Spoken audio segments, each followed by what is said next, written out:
거룩하신 하나님 아버지, 이 수요 예배 시간을 구별하여서 우리를 참여하게 하신 것을 감사합니다. 일주일을 살면서 또 3일째 되는 날 저녁에 이렇게 하나님께 예배를 올려드리오니 우리의 예배를 기뻐 받아주시고 우리의 마음이 오직 주님께 집중되도록 인도하여 주옵소서. 오늘도 복음의 말씀을 발견하는 귀한 시간이 되도록 도와주시옵소서. 예수님의 이름으로 기도드립니다. 아멘. 오늘 말씀은 창세기 25장 19절에서 26절. 창세기 25장 19절에서 26절 한 절씩 교독하겠습니다. 아브라함의 아들 이삭의 족보는 이러하니라. 아브라함이 이삭을 낳았고 이삭은 40세에 리브가를 맞이하여 아내를 삼았으니 리브가는 paddan 아람의 아람 족속 중 부두엘의 딸이요 아람 족속 중 라반의 누이였더라. 이삭이 그의 아내가 임신하지 못하므로 그를 위하여 여호와께 간구하매 여호와께서 그의 간구를 들으셨으므로 그의 아내 리브가가 임신하였더니 그 아들들이 그의 태 속에서 서로 싸우는지라. 그가 이르되 이럴 경우에는 내가 어찌할꼬 하고 가서 여호와께 묻자온대. 여호와께서 그에게 이르시되 두 국민이 내 태중에 있구나. 두 민족이 내 복중에서부터 나누이리라. 이 족속이 저 족속보다 강하겠고 큰 자가 어린 자를 섬기리라 하셨더라. 그 해산 기한이 찬즉 그의 쌍둥이가 있었는데 먼저 나온 자는 붉고 전신이 털옷 같아서 이름을 에서라 하였고 후에 나온 아론은 손으로 에서의 발꿈치를 잡았으므로 그 이름을 야곱이라 하였으며 리브가가 그들을 낳을 때에 이삭이 60세였더라. 아멘. 네, 오늘 말씀을 읽었는데 오늘 말씀의 내용은 이삭과 리브가가 결혼을 했어요. 그죠? 지난주에 결혼을 하고 둘이서 이제 사는데 21절에 보면 그 리브가가 임신하지 못했다 이렇게 돼 있어요. 그의 아내가 임신하지 못해서 21절에 보면 이삭이 뭐 했다 그래요? 그를 위하여 여호와께 간구했다 그러죠? 간절히 기도했다 이런 뜻이에요. 간절히 기도했어요. 누구를 위해서? 아내 리브가를 위해서 간절히 기도하니까 여호와께서 그의 간구를 들으셨으므로 이렇게 돼 있죠. 네, 그러니까 그냥 자연적으로 애가 생기지 않았어요. 그래가지고 기다리긴 기다리는데 안 생겨요. 그래서 그 이삭이 아내를 위해서 간절히 기도했더니 이제 자녀를 주셨다 이렇게 돼 있어요. 임신했다 이렇게 돼 있어요. 근데 아기를 낳을 때 나이가 26절에 보면 이삭이 몇 살이라고요? 60살. 그럼 결혼할 때 나이가 40살. 20년 동안 아이가 없었어요. 네. 20년이 굉장히 긴 시간이잖아요. 20년 동안 애가 없다가 간절히 기도하니까 주셨는데 뱃속에 쌍둥이가 임신이 됐어요. 네. 근데 이제 뱃속에 이제 리브가가 자기 뱃속을 이렇게 보니까 이 두 아이가 사이좋게 지내야 되는데 뱃속에서부터 싸우더라 이거예요. 막 싸우더라 이거예요. 네? 치고받고. 얘들이 왜 이래? 왜 싸우지? 그러니까 사이좋게가 아니라 막 싸우는 거 뱃속에서부터. 그러니까 이제 리브가가 걱정이 됐겠죠, 그죠? 그래서 여호와께 가서 물었대요. 여호와 하나님, 왜 이 뱃속에 있는 아기들이 서로 싸웁니까? 하고 이렇게 기도를 했더니 23절에 여호와께서 말씀하셨다 이렇게 돼 있어요. 너의 뱃속에 두 국민이 있다. 두 민족이 있다. 그러니까 지금 아기가 둘이 태어나는데 에서는 에서 민족. 에서 민족이 뭐냐면 에돔 족속이에요. 에돔. 이스라엘이 있고 에돔이 있죠. 그죠? 에돔, 모압, 암몬. 블레셋 뭐 이런 족속들이 있잖아요. 그러니까 에돔 족속은 에서의 후손이에요. 그러면 모압과 암몬은 누구의 후손이요? 롯의 후손이죠. 롯. 아브라함의 조카 롯이 어떻게 자녀를 낳았어요?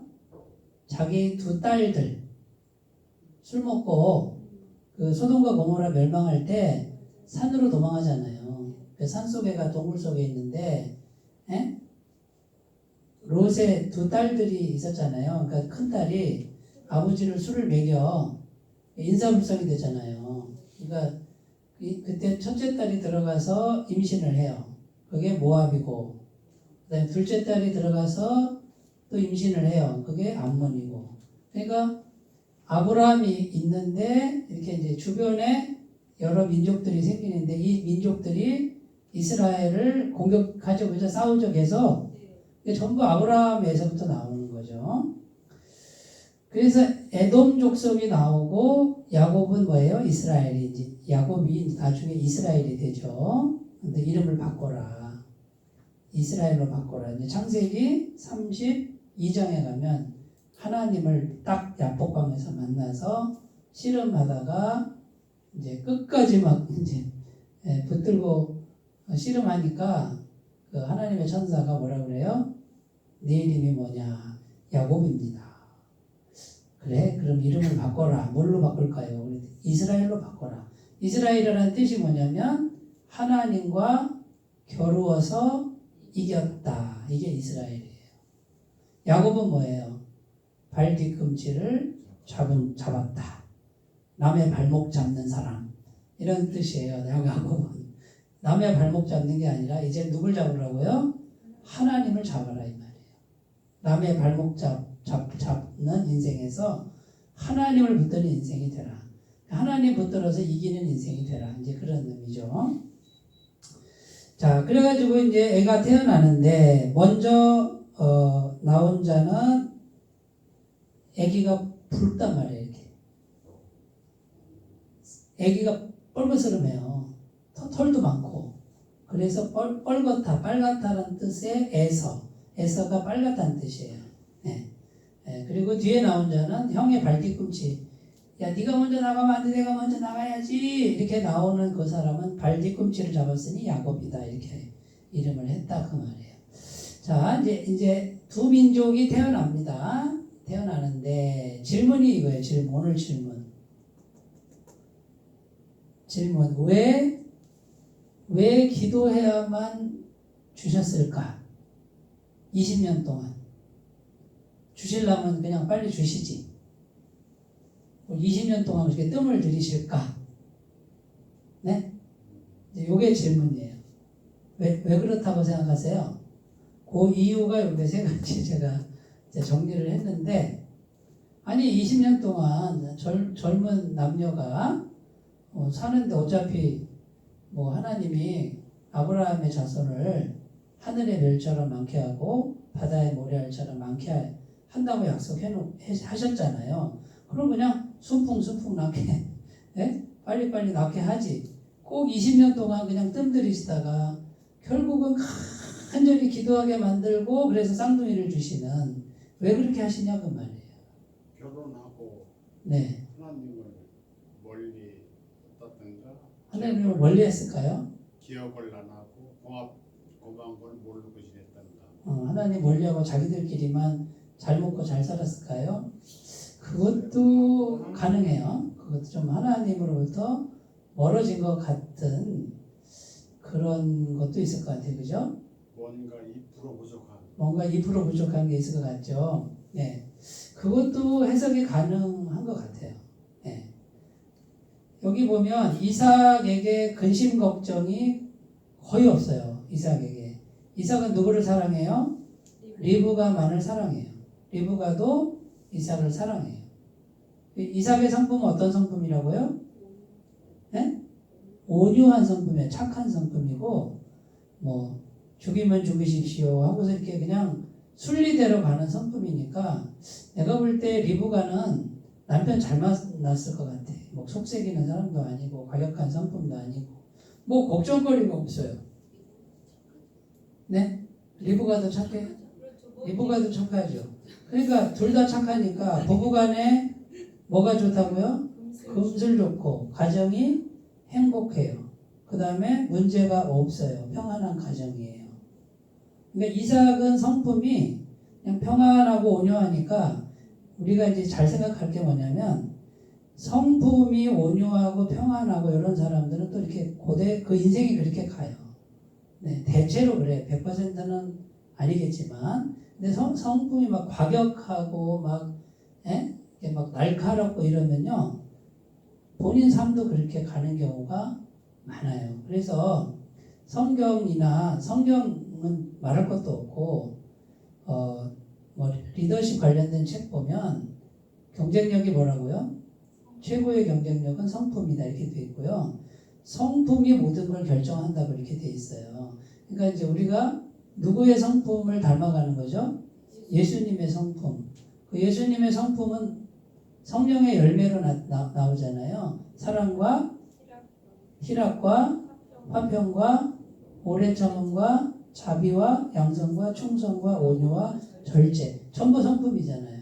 이게 성령의 열매인데 성령님이 우리 안에 충만하게 계시면 계실수록 열리는 성품의 열매들이에요. 나 혼자 사랑해야지 나 혼자 안 된다 그 말이거든요. 나 혼자 기뻐해야지 작정을 골백 번 하고 수천 번 해도 기쁨이 안 된다. 근데 뭘 어떻게 하는 거냐면 성령님이 내 안에 오시도록 성령님을 받아들이고 성령 충만을 구하고 성령님의 임재 속에서 내 마음을 순종하는 요 훈련을 계속 성령님이 내 안에 충만히 들어오시도록 하면 할수록 성령님이 내 안에서 그런 성품이 주렁주렁 열리도록 하시는 게 성령의 열매예요. 그러니까 성령님 없이는 성령의 열매는 불가능하다. 그럼 성령님은 어떻게 들어와요? 내 속에? 예수님의 보혈이 있어야죠. 그죠? 십자가 보혈을 내가 받아들이면 예수님 십자가 보혈을 받아들이면 뭐가 돼요? 완벽한 죄사함. 죄가 하나도 남음이 없다. 없어졌다. 그러니까 죄가 싹 없어지니까 누가 오신다? 성령이 오신다. 딱 이 한 길밖에 없어요. 다른 길은 없어요. 다른 길은 없어요. 아멘. 전국에 들어가는 길은 예수님 뿐이지요. 그런데 사람들이 이제 어떻게 하냐면 신앙생활도 어떻게 하냐면 열심히 뭔가를 하는데 그 자체는 나쁜 게 아닌데 내가 열심히 노력하는 것으로 하나님이 역사하신다라고 생각하기가 쉬워요. 그죠? 그게 아니고 먼저 내 안에 예수님 보혈을 받아들이고 성령을 받아들이는 그래서 충만하게 가꿀 때 성령의 능력, 성령의 열매가 나로부터 나온다. 네. 요게 굉장히 중요한 얘기인데 요게 구분이 안 되는 신앙인들이 굉장히 많습니다. 그래서 성령님이 충만하게 거하게 하는 게 첫 번째 이걸 해야 되거든요. 요걸 건너뛰고 이걸 하지 않고 열심히 신앙생활하는 거는 제가 볼 때 잘못 신앙생활하는 거예요. 그래서 책도 나왔잖아요. 잘하려고 하지 말고 잘 믿어라 이렇게 돼 있어요. 먼저 뭐를 막 하는 게 아니라 먼저 내가 잘 믿는 것부터 해야 되고요. 요한복음 6장에는 하나님의 일이 뭐라고요? 하나님의 아들을 믿는 것이 하나님의 일이다 이렇게 돼 있어요. 그러니까 일을 막 하는 게 아니다 그 말이에요. 믿는 거 먼저 하나님의 아들을 마음에 잘 모시는 거 이게 하나님의 일이다.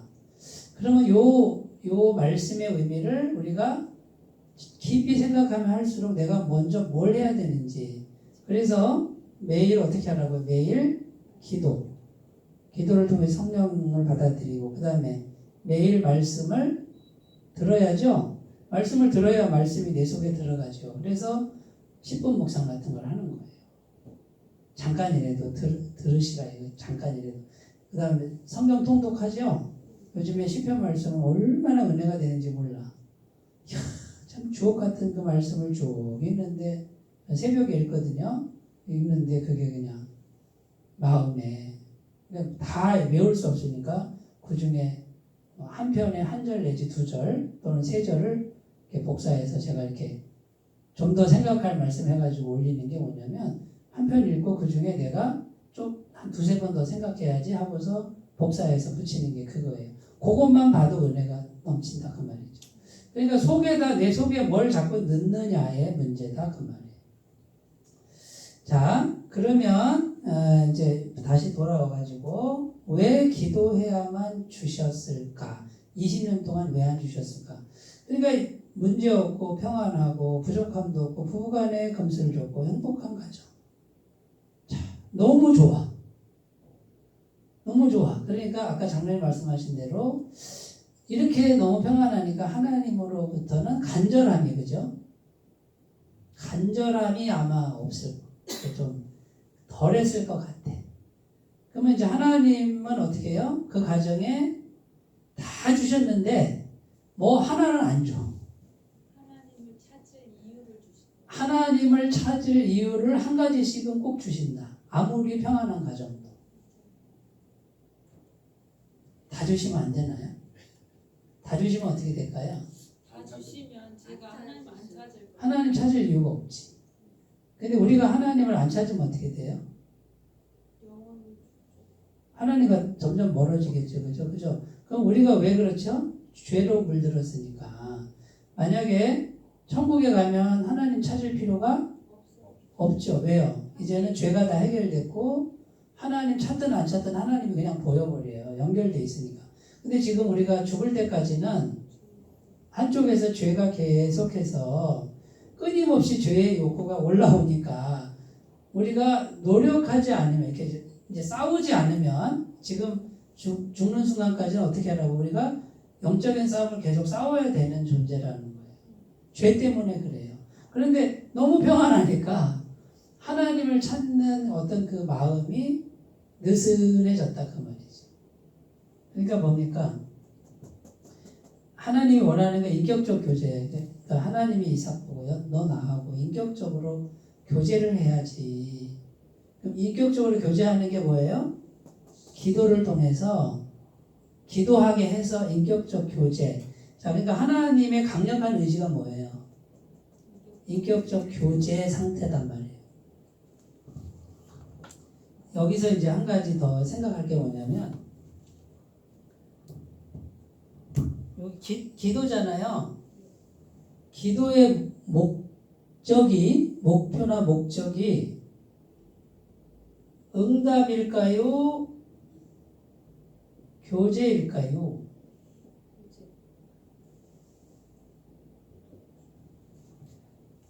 저게 뭔 말이래. 자, 기도할 때 하나님 뭐 주세요 해가지고 기도에 주시옵소서 해가지고 받았어. 좋죠? 안 좋아요? 난 좋은데. 좋아요. 이게 궁극적인 목표가 아니다 그 말이에요. 교제를 통해서 응답을 받는 거죠. 제가 이거 옛날에 했는데 기억하시네 장로님. 근데 그 기억을 못했어요.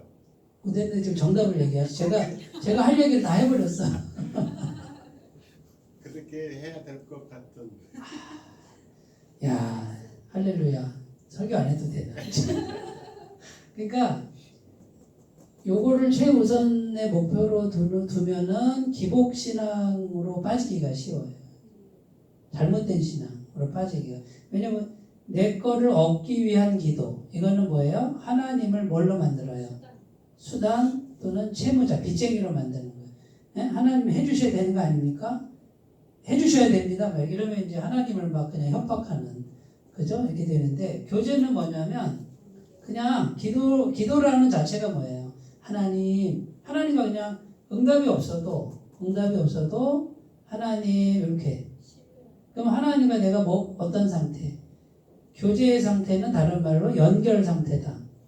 자, 하나님과 우리가 연결된 거를 뭐라 그래요? 구원이라 그래요. 구원의 상태. 또는 영생의 상태. 그러니까 응답이 없어도 내가 원하는 게 없어도 기도를 통해서 하나님과 교제 상태에 있는 게 뭐라고요? 그게 영생이고 그게 구원이다. 그 말이에요. 내 심령이 하나님과 연결되어 있으니 하나님이 영생인 분이 나와 연결되어 있으니 내가 영생 안에 있고 구원이신 분이 나와 연결되어 있으니 내가 구원 안에 있는 거지. 근데 요거를 사람들이 자꾸 헷갈려요. 그리고 교제에 초점을 맞추지 않고 응답에 초점을 맞춰요. 그러니까 이제 응답을 잘 받기 위해서 어떻게 해야 되냐? 네? 뭐 작전 기도가 나쁜 건 아니에요. 근데 그 작전 기도라고 하는 이제 그 부분을 이렇게 교제로 보면 좋은데 이렇게 여기다 초점을 맞춰버리면은 좀 이렇게 변색돼요. 그러니까 우리가 잘 생각하셔야 돼요. 그러니까 영적인 거는 뭐냐면 먼저 뭘 구하느냐라는 거예요. 먼저 뭘 놓느냐. 그러니까 먼저 뭘 놓고 두 번째 뭘 놓고. 두 번째 걸 먼저 놓으면은 그게 우상숭배가 되고 기복신앙이 되고 그래요. 우선순위를 뭘 그냥 네네. 우선순위. 그러니까 우리가 물질을 벌어도 물질 많으면 좋죠. 저도 좋아요. 그런데 물질이 최고의 가치에 있을 때 그건 뭐라고요? 그 명백히 우상인 거예요. 하나님과 재물을 겸하여 섬길 수 없다. 그러면 물질을 두 번째에 놓으라는 거지. 하나님이 첫 번째고 말씀이 첫 번째고 그럼 물질이 뭐에 복종해야 돼요?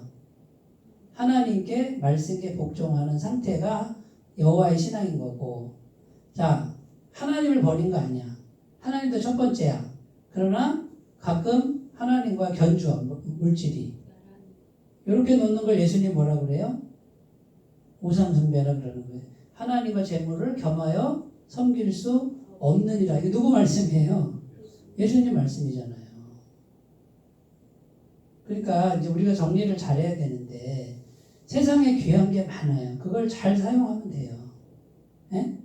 잘 성취하고 잘 사용하면 되는데 이제 그것이 목표가 되고 목적이 되는 삶은 우상숭배의 삶으로 빠지기가 굉장히 쉽다. 근데 이게 구분이 안 되고 신앙생활 하는 사람들이 많다. 그리고 평상시 우리가 살아가는 삶 속에서도 뭐가 우선이 돼야 돼요?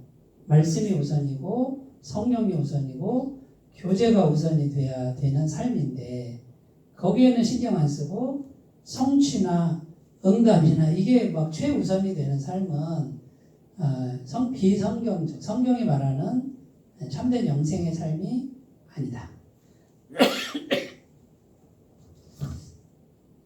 자, 성경에 보면 이제 잘 전달됐죠? 네. 그러니까 우리가 기도한다 이 말은 기도를 없애면 안 돼요. 성경에 기도하라는 말이 굉장히 많이 나오고 우리 주님 예수님도 기도하셨어요. 하나님도 기도하셨다고 말이에요. 그럼 하나님의 기도는 뭐예요? 뭐 달라는 기도가 아니잖아요. 하나님 성자 예수님이 이 땅에서 드린 기도는 성부 하나님과 성령 하나님과 일체가 되는 기도였지 뭘 달라고 하는 기도가 아니다. 성부 성자 성령 삼위일체 하나님은 완벽한 교제의 상태, 교통의 상태. 그래서 완전히 하나를 이룬 상태. 그러니까 예수님이 십자가에서 자기를 다 희생해서 죽으셔도 괜찮은 거예요. 근데 응답에서 초점을 맞추면 십자가의 길은 절대로 못 가요. 손해보는 거 절대 못해요. 자, 그러면 우리가 이제 오늘도 성경 이렇게 말씀을 듣는데 오늘 말씀을 읽고 나서 이제 뭘 찾는 거냐면 복음을 찾는 거예요. 하나님의 복음의 말씀을 이 본문에서 찾는 건데 비밀이 그거예요. 성경을 읽은 다음에 복음을 찾는 거거든요. 근데 율법을 자꾸 찾는 분이 있어요. 그 차이가 뭐냐면 율법은 기도해야 준다. 기도 안 하니까 안 좋지. 이게 어느 정도는 맞는 말이에요. 근데 기도해야만 준다 이렇게 가면 뭐예요? 인간의 행위에 가는 거죠. 행위. 우리가 뭘 해야 주는 분이잖아요. 그거는 율법의 말씀이니까 복음이 아니다 그 말이에요. 그러니까 복음은 뭐냐면 기도를 통해서 하나님과 교제 상태에 머물러 있는 거. 주시든 안 주시든 거. 그다음 그 두 번째 문제. 그런데 거의 주세요, 안 주세요? 주세요. 하나님의 임재 안에 들어가잖아요. 그럼 하나님 안에 들어가 있을 때 부족함이 없어요. 근데 내가 원하는 대로 안 주실 수도 있죠. 내가 원하는 대로 안 주실 수도 있지만 교제 안에 들어가 있으니 틀림없이 하나님의 그 영생 안에 품 안에 들어가 있으니 하나님이 원하시는 대로 아름다운 대로 공급해 주신다. 부족함이 없다. 틀림없습니다. 이거는. 이렇게 신앙을 정립을 하셔야 되는 거고요. 자꾸 율법으로 내가 뭘 해야 하나님이 뭘 주신다. 이런 식의 사고방식은 율법적 사고방식이 빠지기가 쉽다. 네. 그러니까 우리는 뭐예요? 예수님 십자가 보혈과 죄사함과 성령의 임재함으로 하나님 안에 있습니다. 하나님과 교제 상태에 있기만 하면 됩니다. 나머지는 하나님께 맡깁니다. 이렇게 정립을 하셨으면 좋겠어요. 자, 두 번째로 가볼게요. 두 번째. 자, 첫 번째는 기도를 통한 인격적 교제, 관계. 그러니까 이제 기도 제목 한 가지를 주는데 그 기도 제목이 중요한 기도 제목이죠. 그러니까 간구했다. 간절히 기도하게 만드는 거예요. 그러니까 우리 가정에 간절히 기도할 제목이 있어요? 있죠. 네, 없는 사람 없죠. 그러면 그게 뭐예요? 하나님의 사랑이다. 야, 너 어디 가려고 그래? 한대 일로 와. 너 내 안에 있어야지. 응? 그래서 내가 너한테 기도 제목 준 거야. 너 니네끼리 그렇게 행복하게 살래? 나하고 교제해야지. 이런 게 뭐예요? 하나님의 엄청난 사랑. 나를 놓지 않는 사랑. 그래서 기도 제목을 준다. 그러니까 우리는 이제 해석을 어떻게 해요? 하나님이 날 찾으시네. 하나님 나보고 기도하라 그러시네. 여기서 말하는 기도는 응답이 아니라 교제로 기도하라 그러시네. 하나님 가까이 오라 그러시네. 가야지. 그러시면 돼요. 자, 두 번째. 왜 기도 그냥 주시지 않고 기도해 주시냐면요. 이제 요거예요. 하나님께서 다 주셨다는 걸 확실히 하시는 거예요. 하나님께서 다 주셨다 할 때 이 다는 뭐냐면 100% 하나님이 주셨다. 요거를 이삭한테 각인시키는 거예요. 그러니까 지금 자녀 문제 자기 힘으로 돼요, 안 돼요? 20년 동안 노력했는데 됐어요, 안 됐어요? 안 됐죠. 그러니까 이제 이삭이 어떻게 해요? 간절히 기도했는데 하나님 주시죠? 네. 그러면 이거는 전적으로 누가 했다? 하나님이 100% 다 했다. 어디서 많이 들어봤죠? 이게 복음이잖아요. 내가 뭐 했더니 하나님 주셨다. 요거는 뭐예요? 자기 공로가 살짝 들어가죠. 이거 복음 아니에요. 복음은 뭐예요? 100% 하나님이 다 하셨다. 이게 복음이죠. 천지창조 누가 다 하셨어요? 하나님이 다 하셨어요. 자, 하나님이 우리를 구원하실 때 인간이 거둔 게 있어요, 없어요? 하나님이 전부 다 하셨죠. 하나님 자신이 전체로 통째로 오셔서 이분이 십자가에서 죽으실 때 인간이 뭐 숟가락 얹은 거 없잖아요. 에? 하나님이 다 하셨죠. 그죠? 인간이 뭐 한 게 없어요. 그러니까 지금 똑같아요. 우리도 지금 하나님이 야 내가 100%야. 너는 0.0%야. 사람의 능력으로 된 게 하나도 없어. 그러니까 왜 기도해야만 주시냐 그러면 하나님이 다 하셨다라는 걸 확실히 하는 거고. 자, 그러면 이게 복음인데 복음적 삶은 어떤 삶일까요? 복음적 삶은 하나님이 다 주셨음을 고백하는. 하나님이 다 주셨음을 고백하는 거.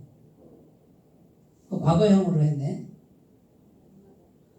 지금도 하나님이 100%다 주시고 앞으로도 하나님이 100%다 주시는 걸 믿는, 이게 복음적 삶이에요. 자, 그러면 자, 이제 이거를 믿는다 그러면 어떻게 살까요? 아무것도 안 해도 되죠. 아무것도 염려하지 하면 않고 안 되죠. 감사함을 하나님께 아뢰면서 살 수 있어요. 그러니까 이제 아무것도 안 한다는 말은 집에 가서 누워서 입 벌리고 있는다 그 뜻이 아니고, 아무것도 안 하는 게 아니라 아무것도 염려하지 않을 것 같아요. 아무것도 염려하지 않아도 되죠, 그죠? 하나님이 다 주시고 에이 100% 주시겠어, 나도 한 10% 거들어야지, 그런 생각 버리라는 거죠. 하나님이 완성품 전부 다 주시는 분이다. 그리고 그걸 원하시는 거예요. 보세요, 천지 창조 때 하나님이 다 했잖아요. 다 해서 인간에게 주잖아요. 광야 생활할 때 하나님이 만나 먹이시는데, 메추라기 먹이시는데 야 너도 나와서 좀 거들어야지 그랬어요? 그냥 전부 다 주셨잖아요. 그러니까 하나님께서 다 해주셨다는 거를 감사만 하면 된다. 우리가 뭘 할 게 아니라. 근데 우리도 뭐 하여튼 뭔가 열심히 살죠, 그죠? 열심히 살지만 감사하고 고맙고 감사하고 그다음에 그러지만 내 공로가 하나도 아니고 나는 0%고 하나님이 전부 다 하십니다. 그러면 자, 이삭이 지금 간구했죠. 자기가 한 건 없고 뭐를 했어요? 하나님 자녀를 허락해 주세요. 요거만 했죠? 믿고 구했죠? 근데 하나님이 그냥 100% 했잖아요. 그러니까 하나님과 우리 사이의 관계를, 이런 관계가 되는 게 하나님의 뜻이다. 이게 복음적 관계고 복음적 삶이다. 그러면 일하지 말라라는 뜻이 아니에요. 나가서 일하는데 열심히 하고 싶으면 하세요. 하기 싫으면 하지 마세요. 서로 믿음의 관계로. 네. 근데 열심히 하는 거는 하나님의 백성이 성실하게 사는 거는 마땅한 거잖아요. 그죠? 착하고 충성된 종아 작은 것에 충성하였음에 큰 것도 맡기니까, 충성이라는 열매가 하나님의 성품을 닮아가는 사람은 크든 작든 열심히 하게 돼 있어요. 그죠? 근데 열심히 하지만 내 공로가 안 들어간다 그 말이에요. 그리고 앞으로도 하나님이 어떻게 해요? 하나님이 다 주시는 걸 믿고 사는 것이 복음적 삶이다. 그러면 내가 막 열심히 했는데 뭐가 안 됐어. 어떻게 해석해야 돼요?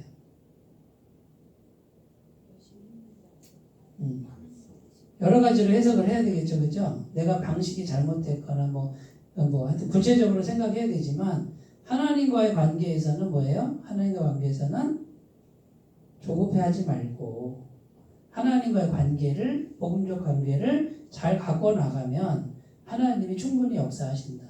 이삭이 나쁜 사람이 아니고 죄 가운데 있는 것도 아니고 이삭이 착한 사람이잖아요. 그러니까 간절히 기도하니까 하나님도 주시잖아요. 자, 그러니까 이때 자녀를 약속의 자녀라 그래요. 약속을 따라 난 자와 육체를 따라 난 자. 들어봤죠? 지난번에 이삭과 이스마엘 얘기할 때 아브라함이 후처를, 하갈을 아내로 취해서 낳은 아들이 이스마엘이잖아요. 그거는 뭐예요? 인간이 들어갔잖아요. 육체, 자기 힘으로 낳은 아들. 땡 탈락. 근데 이삭은 뭐예요?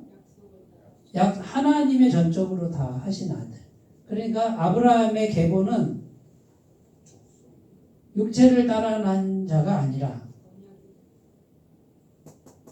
약속을 따라 난 자가 태어나야 돼요. 그러니까 에서와 야곱도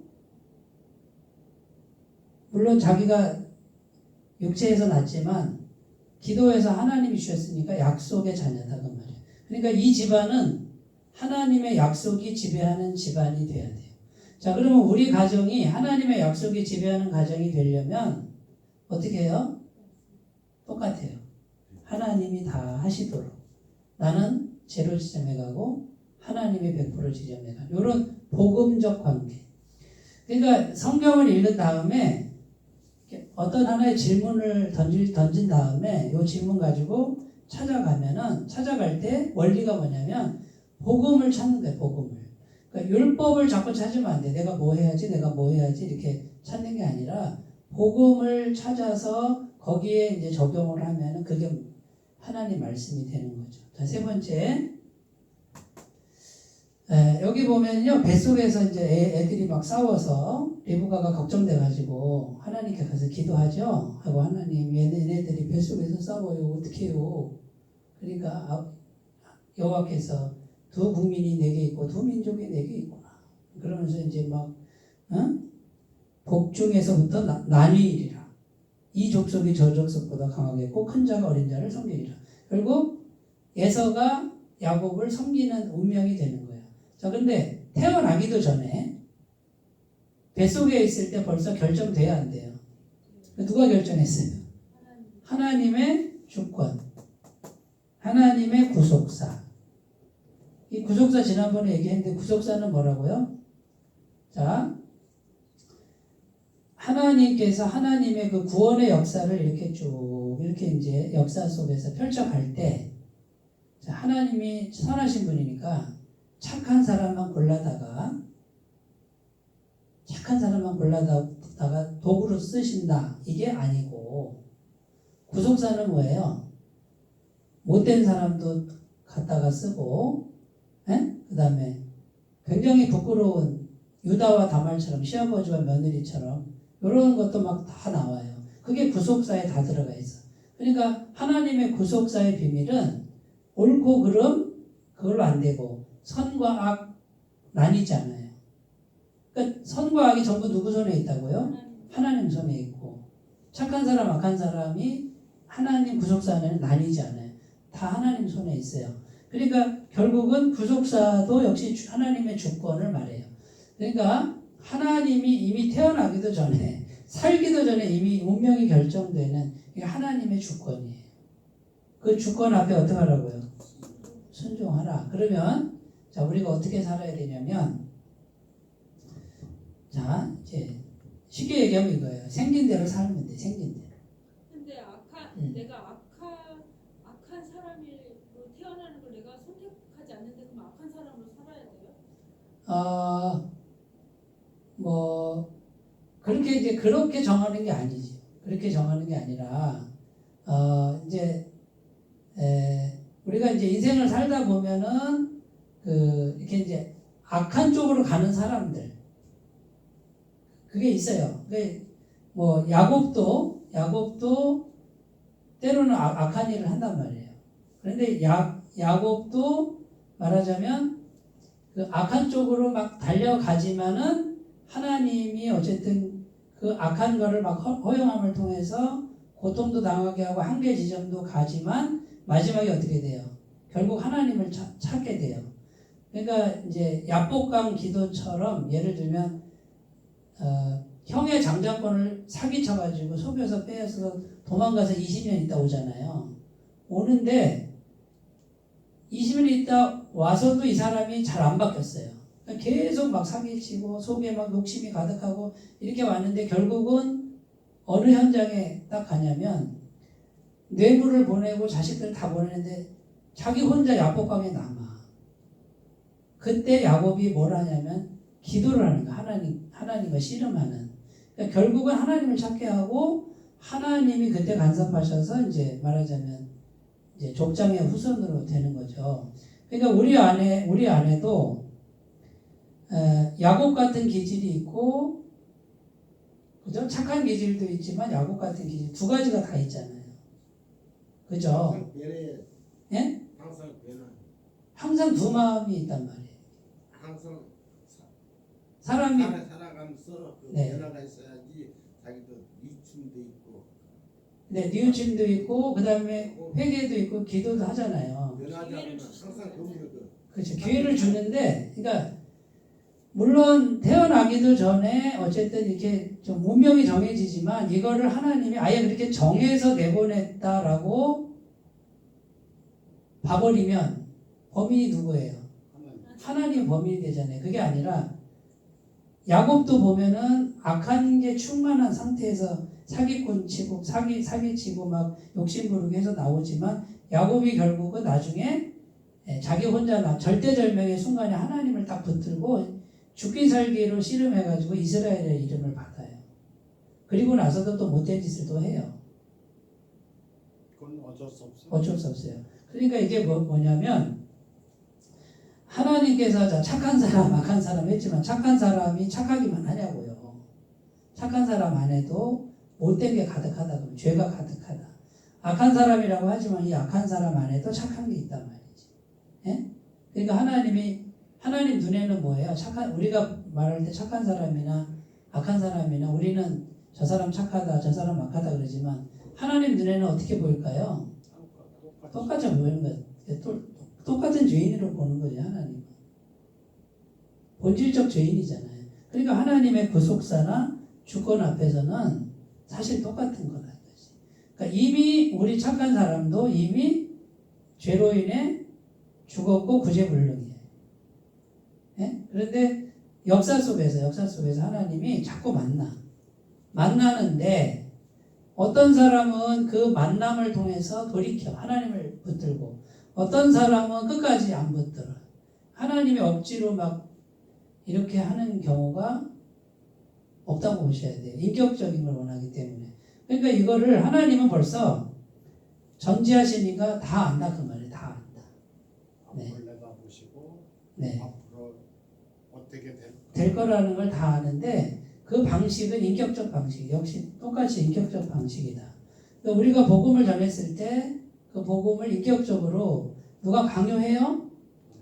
복음 안 받아들이면은 저 포인트 깎아버려요? 그거 아니잖아요. 그죠? 복음을 전하고 믿으세요라고만 하는 거지, 그죠? 인격적으로. 그러니까 똑같아요. 그러니까 우리가 복음을 계속 전하는 거는 인격적으로 하고 이게 뭐 비인격적으로는 하는 게 아니잖아요. 그러니까 똑같아요, 하나님도. 네, 그런데 야곱은 뭐예요? 야복강 거기서 결사적으로 하나님 붙들고 이렇게 이제 돌아서는 사람이 되는 거, 하나님을 믿는 사람이 되는 거지. 그렇게 신앙이 흘러가는 거고, 그거를 하나님은 다 아신다. 이렇게 정리를 하셨는데 지금 물은 게 뭐냐면 신정론의 문제고 예정론의 문제인데, 이거 이제 굉장히 어려운 주제죠. 선택권을 주셨어요. 주고 어떡할래 네 마음대로 해라. 근데 우리는 본질적으로 하나님을 선택하지 않는단 말이에요. 그런데 하나님이 계속 이렇게 막 장애물들을 두고 인간관계 갈등을 두고 막 어려움을 두는데 절체절명의 순간에 하나님을 붙들게 하는, 이게 하나님의 사랑이라는 거지. 그 야곱 같은 인간이 하나님을 붙드는, 그래서 구원받는, 어떻게 야곱 같은 인간이 구원을 받냐 이 말이에요. 그건 우리 생각이고 하나님 보시기에 그게 하나님의 사랑이고, 야곱을 구원하신 하나님은 나 같은 것도 구원한다 그 말이에요. 나 같은 죄인도. 어떻게 내가 하나님 알게 됐을까? 그때 끝까지 안 잡는 사람. 끝까지 안 잡는 사람이 있다는 거예요. 끝까지. 근데 그걸 하나님 아신다 모르신다? 아신다. 그러나 하나님 마음은 뭐다? 모든 사람이 구원받기를 원하신다. 네. 어떻게든 기회를 주신다 그 말이에요.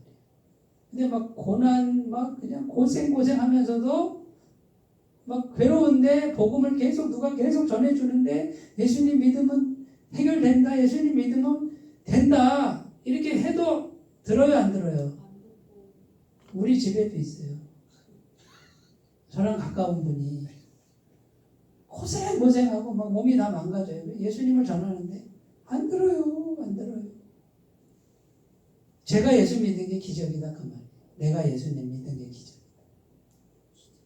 그러니까 주권인데 이제 그다음에 보세요. 자, 그러면 이제 하나님의 주권과 구속사 앞에 우리가 어떻게 이제 구원받은 백성이 어떻게 살아야 되냐면, 구원받은 백성이 이제는 내게 주신 대로 사는 거예요. 내게 주신 대로. 그러니까 이제 비교 의식 자꾸 생겨요, 안 생겨요? 생기는데 그럴 필요가 없다라고 자꾸 생각하셔야지. 저 사람이 잘 되세요. 축복하고 나는 잘 안 되지만 나는 하나님과 관계에서 한 발 한 걸음 한 걸음 좀 더뎌도 참 부럽지만 비교하지 말고 내 길을 마이 웨이를 가는 거예요. 내게 주신 길을 예? 하나님과의 교제 속에서 관계 속에서 그냥 이렇게 걸어가는 거예요. 지난번에 TV에 뭐죠?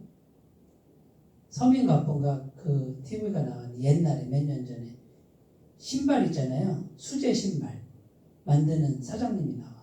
수제 신발 구두를 만드는데 한 켤레에 40만 원, 50만 원, 100만 원, 막 200만 원. 근데 기가 막히게 만들어요. 그리고 단골, 전국에 단골이 있어서 이분 수입이 월 몇천만 원인데 근데 이분이 신발을 만들다 보니까 자녀들도 있고 그래서 신발 만드는 게 창피했대. 그래가지고 식당을 크게 돈을 벌어서 식당을 크게 열었대요. 근데 쫄딱 망했대. 쫄딱 망하고 깨달은 게 뭐냐면 다시 신발을 또 잡았는데 세상에 신발을 만들기만 하면 그냥 비싸게 받는 그걸 사간대 사람들이.